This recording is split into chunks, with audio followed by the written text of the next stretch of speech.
close your eyes for a second and just picture a surfer. Let me guess, you're picturing the classic laid-back beach bum, right? Right, exactly. Like sun-bleached hair, maybe talking a little slow, just kind of floating through life with this whole hang loose attitude. Yeah, that's definitely the stereotype. But so we've got this really comprehensive presentation in front of us today Yeah. on the neuromuscular science of surfing. And it completely shatters that whole image. Oh, absolutely. When you actually look at the physiology, that laid-back image is almost comical. It really is. Because it turns out that surfing isn't just some, casual pastime. It's this insanely complex, high-stakes interaction between human biomechanics, neurobiology, and, well, the chaotic fluid dynamics of the ocean. Yeah, the reality is that surfing forces your body to perform at the absolute edge of its capabilities. I mean, you're looking at an activity that forces your body to constantly recalculate its position in space. On a surface that isn't even solid. Right. A surface that's rapidly moving, gaining speed, and fundamentally changing shape underneath you.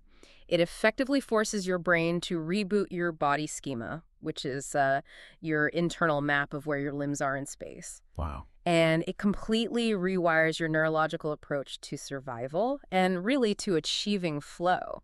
So the mission for today's deep dive is to decode exactly how that rewiring happens for you. We want to break down the millimetric precision required just to stand up on the board. Which is a lot harder than it looks. Oh, for sure. We're getting into the rapid-fire brain plasticity that happens in the water and the extreme physical adaptations that literally turn a regular human being into, like, an ocean riding machine. It's fascinating stuff. And I think the best place to start is just the sheer physical toll. Because there's this wild statistic right at the top of the research. It says surfers spend 80% of their time just paddling. 80%. Yeah, it is an incredible physical tax before the actual surfing even begins. Just to get out there. Exactly. Like, imagine doing those Superman poses on your living room floor, where you lift your chest and legs off the ground. Oh, man, yeah. Those are brutal. Right. Now imagine holding that posture while pulling your own body weight through water for 2 hours. No thanks. That 80% of the time spent paddling requires this intense, sustained hyperextension of your posterior chain. So your glutes, your hamstrings, and the muscles running up your spine are just firing constantly just to keep your chest lifted off the board. While you're fighting the water. Exactly. Meanwhile, your shoulders and your lats are engaged in continuous heavy resistance against the water density. It's basically an absolute endurance workout just to get to the starting line. But then, okay, so you get to that starting line, and the true magic happens in this incredibly tiny window of time that they call the takeoff. The takeoff, yeah. This is the moment you transition from lying down to standing. And the physics here are just mind-boggling to me. It happens in just 0.8 to 1.2 seconds. It's explosive. Like around 1 second to completely reorient your entire body weight in a highly unstable environment. And the mechanics of how the body actually achieves that are so specific. It's not just like a standard push-up. Right. The force has to be transferred specifically through the thickest, lowest part of the palm, so the base of the hand right above the wrist. Why they're specific? To maximize power output without destabilizing the board. If you push near the fingers, you lose balance. Then, almost instantaneously, your abdominal muscles contract violently. Snapping you up. Basically, yeah. This rounds the lower back to create space, while the hip flexors pull your thigh bones up under your body, and that lower body movement, that takes less than 0.3 seconds. Less than 0.3 seconds to bring your legs entirely under your center of gravity. It's so fast. It's like trying to jump from your stomach into a perfect balanced gymnastics stance, except the floor beneath you is, dropping down an elevator shaft. That's a great analogy. And what really stood out to me most was the margin for error here in the source material. A misplacement of the foot by just 5 millimeters. Just half a centimeter. Right. 5 millimeters is enough to tilt the edge of the surfboard, completely ruin the hydrodynamic lift, and just destroy your balance. Boom, you're in the water. Exactly. Yeah. How is the human body even capable of that level of spatial precision? Well, to understand the mechanics of that precision, you have to look at the pelvis. Okay. The pelvis is really the ultimate rudder for the human body. It's the anchor point for your center of gravity. Tilting the pelvis just a fraction of an inch forward or backward instantly alters how the surfboard displaces water. So it's doing the micro-adjusting. Right.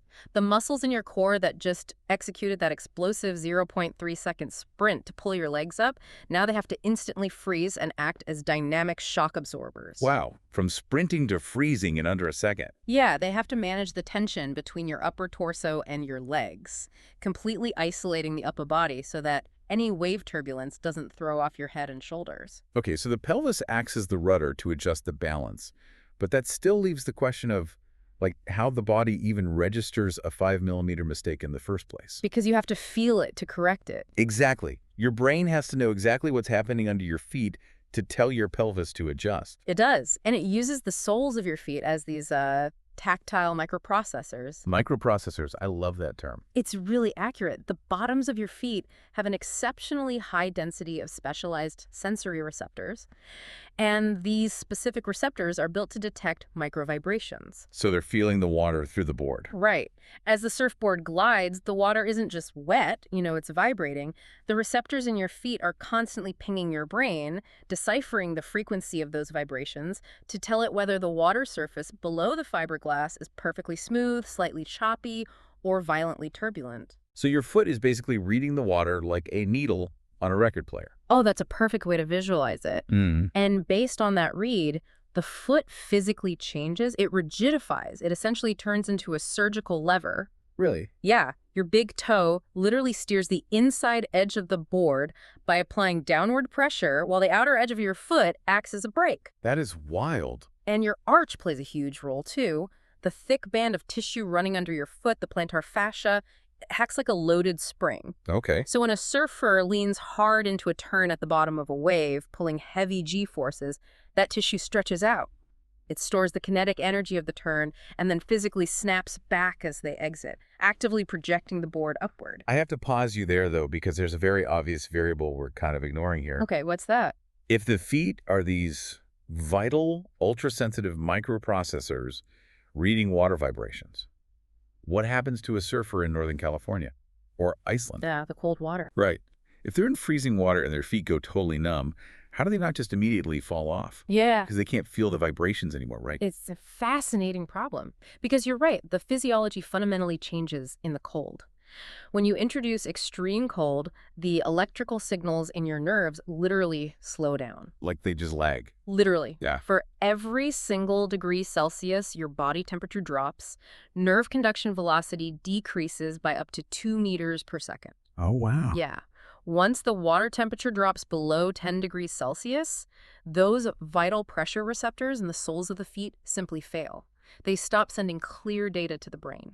So the brain is essentially flying blind at that point. Exactly. Yeah. So the brain has to perform this real-time sensory substitution. It realizes the tactile data feed from the feet has gone dark, so it instinctively cranks up the processing power of the visual system. Like visual. Yes. The surfer literally watches the physical deformation of the water rushing past the front of the board. The brain calculates the speed and angle of the water visually and then deduces what the pressure should be under their numb feet. Wait, so they are surfing entirely by sight.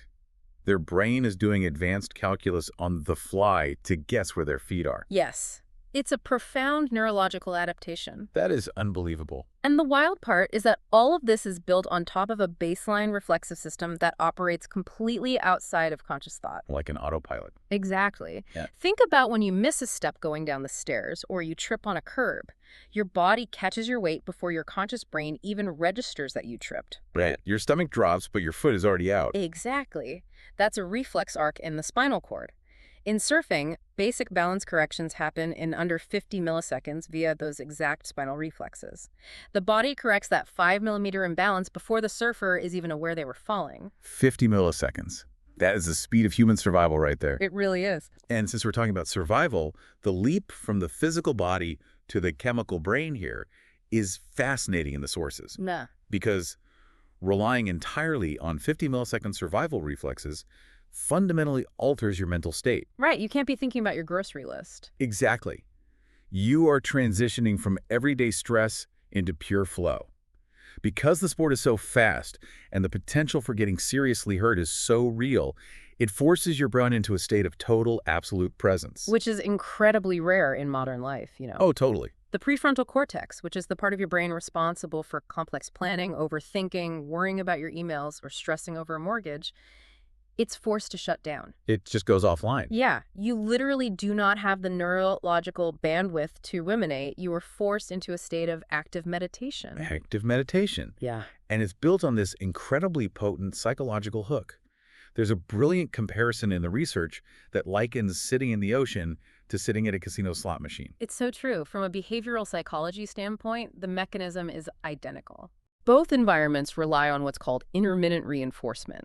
When you sit out in the water waiting for a wave, you have no idea when the perfect one will arrive. The ocean is chaotic and entirely unpredictable. You could wait 5 minutes or an hour. Exactly. And that randomness makes the reward, finally catching a great wave, highly addictive to the human dopamine system. You're getting the exact same neurochemical spike as a gambler hitting a jackpot, but applied to a biologically beneficial activity. And the environment itself is augmenting that chemical spike too. The research calls it the blue mind theory. Yes, I love this concept. The actual physical environment of the ocean is chemically altering your brain structure.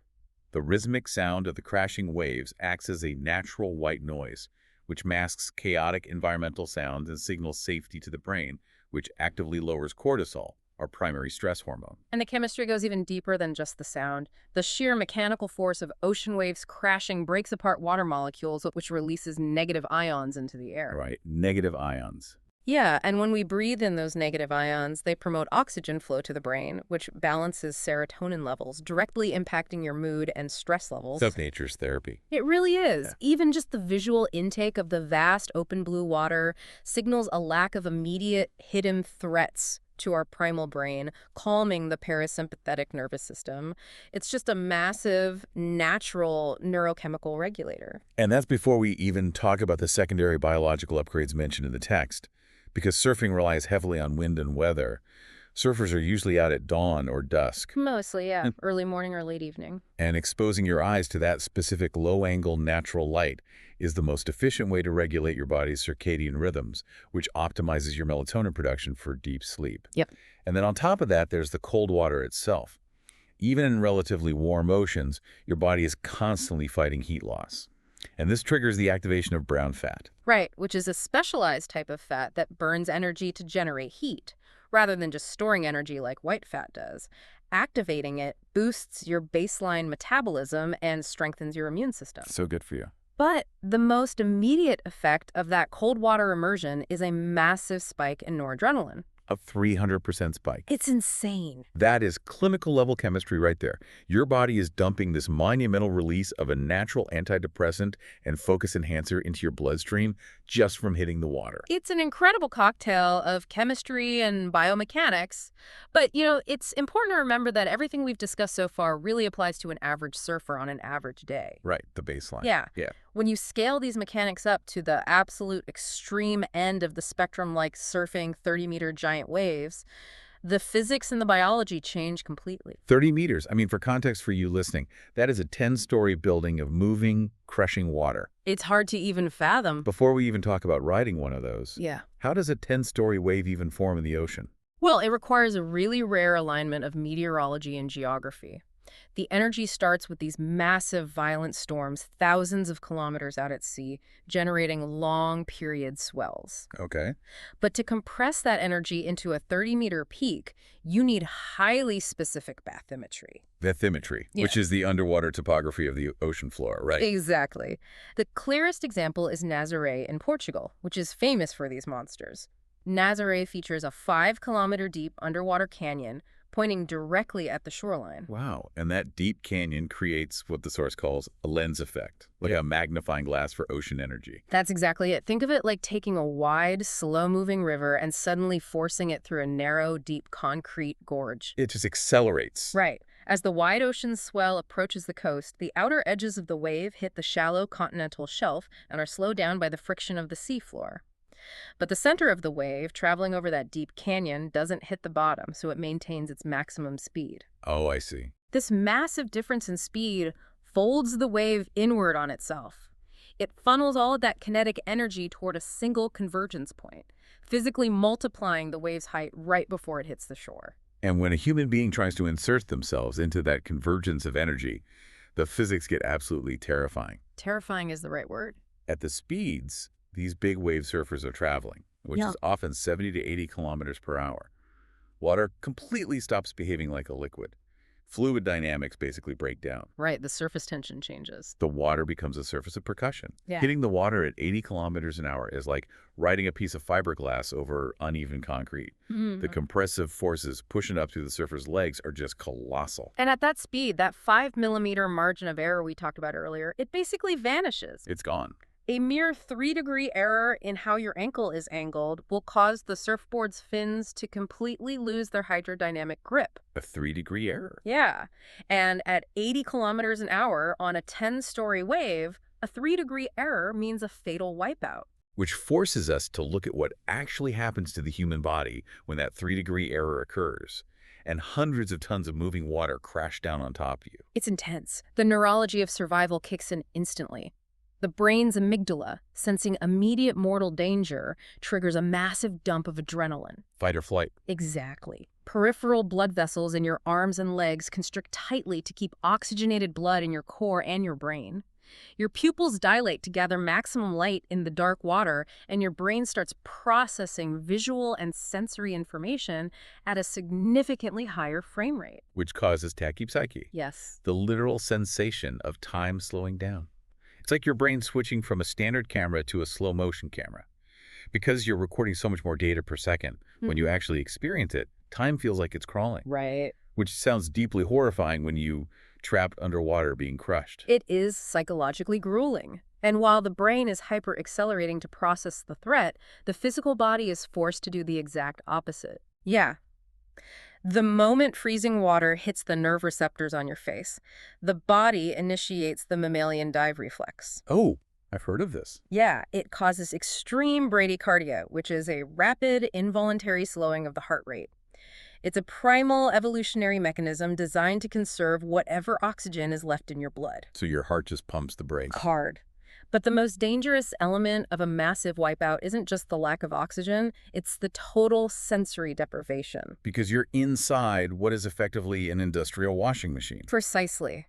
Inside the turbulence of a giant wave, the multi-directional forces are so violently chaotic that your inner ear's vestibular system, those fluid-filled canals that rely on gravity to tell us which way is up, it becomes completely saturated. It just overloads and fails. Meaning the surfer literally loses all sense of up and down. Think about that for a second. You're underwater, holding your breath, getting battered, and your brain is screaming that up is in a direction that might actually be straight down to the ocean floor. It's absolute disorientation. You have to actively ignore your own survival senses. You cannot trust your own body. You just have to force yourself to go limp, conserve oxygen, and wait for the inflatable life vest under your wetsuit to drag you to the surface.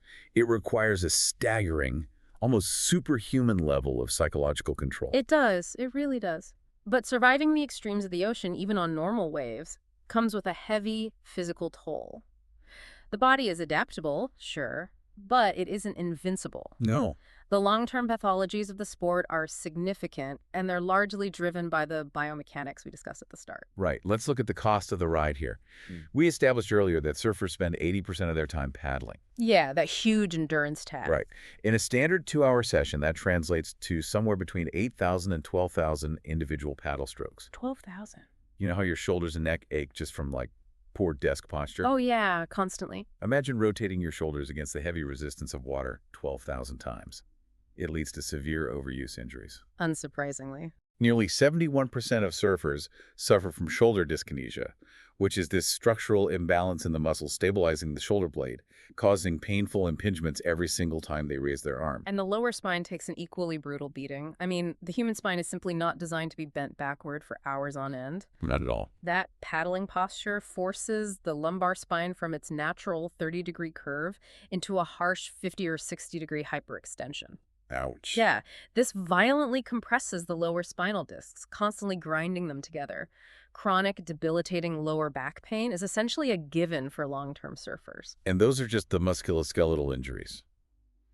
The body's biological reactions to the extreme environment are almost bizarre. Bizarre is a good word for it. Continual exposure to freezing water and cold wind pouring into the ear Mm-hmm. triggers the body to try and insulate the canal the only way it knows how, by growing extra bone.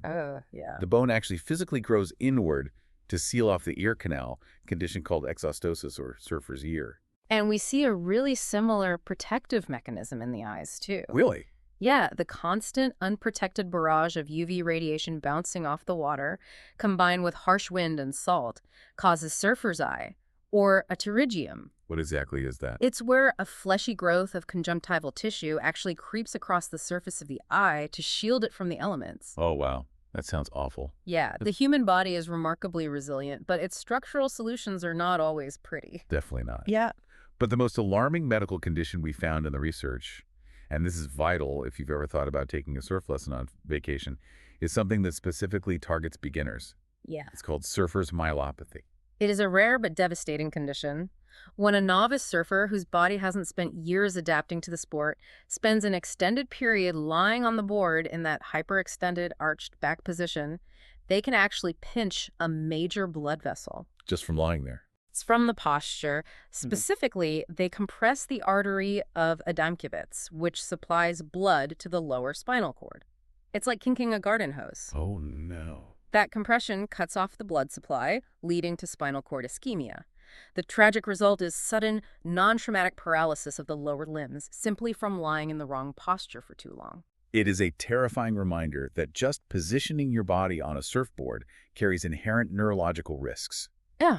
So, how do modern surfers survive this? How do they avoid the pinched arteries, the compressed discs, and the bone growing in their ears? It's entirely through deliberate optimization now. It is no longer just grabbing a board and running barefoot into the water. Surfers now treat themselves like elite endurance athletes. So they're training properly. Exactly. They utilize highly targeted dynamic warm-ups like 10 to 15 minutes of joint mobility on the beach. And this isn't just to stretch the muscles. It is to actively wake up the central nervous system and physically prime those 50-millisecond reflex arcs so they don't fail on the water. They're booting up the system. Yep. They train heavily in core stabilization, building an internal armor of abdominal muscle to lock the lumbar spine in place and protect against that dangerous hyperextension. So let's step back and look at the whole picture here, because Okay. the sheer numbers we've unpacked today are mind-blowing. We're talking about a pursuit where you spend 80% of your time in a grueling, muscle-tearing endurance paddle, all for the chance to execute a 0.8-second explosive maneuver. It's an insane ratio. A maneuver that demands 5mm precision from feet acting as tactile vibration sensors. A sport that relies on 50-millisecond subconscious spinal reflexes to keep you from crashing into a surface of concrete hard water, all while triggering the 300% spike in natural antidepressants and forcing your anxious prefrontal cortex into pure silence. It's a lot. When you lay it all out like that, surfing is not just a sport. It is a complete structural, chemical, and neurological reorganization of the human animal. It really is. And the most profound takeaway from the research is how it ultimately defines this practice. It calls surfing a form of neuroengineering of fear. Neuroengineering of fear. I love that. Surfers are actively taking the biology of stress, the freezing cold, the physical exhaustion, the very real danger of the unpredictable ocean, and they're using it as a tool to bypass their normal waking consciousness. They're using environmental stress to reach a modified state of deep resilience and flow. And I think that leaves us with a brilliant final thought for you to ponder. Yeah. Because you don't necessarily need a 30-meter wave to hack your own biology, do you? Not at all. If you understand the mechanisms of how this works in the ocean, how might you engineer your own daily environment? How could you intentionally use controlled physical stress like deliberate cold exposure, intense visual focus, or the psychology of intermittent rewards to trigger that exact same biological state of flow and mental clarity without ever having to step foot on a surfboard? That's the real question. That 300% noradrenaline spike might just be a cold shower and a challenging puzzle away. Thanks for listening.